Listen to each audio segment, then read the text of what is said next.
সকলের সহযোগিতায় আপনাদের বিশেষ ভক্তবৃন্দের সহযোগিতায় মন্দিরটা এখানে হচ্ছে জগন্নাথ মন্দির। জগন্নাথ মন্দির আমরা 3 তলা ভিত করছি। একতলা মধ্যে ছাদ শুধু প্রথম ফ্লোর যে ছাদটা কমপ্লিট করতে পারছি, আর বাকিগুলো এখনো কমপ্লিট করতে পারিনি।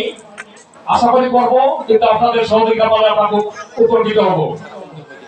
আপনারা যদি যেহেতু আপনি সবকিছুই পারেন, আমাদের এই মন্দিরের নামে আমাদের ব্যক্তিগত মালিকানা জমি দান করা আছে, মন্দিরের নামে আমাদের জমি রেকর্ড করা আছে। আর এখানে মন্দিরে আমাদের অনেকগুলো অনুষ্ঠান হয়, বৌদ্ধ পূর্ণিমা হয়, জগন্নাথ দেবের রথ বানানো আছে, আমাদের জগন্নাথ রথযাত্রা করে থাকি, শিব মন্দির আছে, শিব পূজা করে থাকি, আর জন্মাষ্টমীও করে থাকি। আরো অনেকগুলো বিষয়ে বড় যেগুলো উত্থান একাদশী, ভূমি একাদশী, সেগুলো পালন করে থাকি। আপনারা যদি এই দিকটা খেয়াল করে আমাদের মন্দিরের জন্য একটু সুদৃষ্টি দিতেন, তাহলে আমরা খুব খুশি হতাম। আর আমাদের যে রাস্তাঘাট আছে সেগুলো দেখা দরকার, কিন্তু আপনি যেহেতু আমাদের ধর্ম বিষয়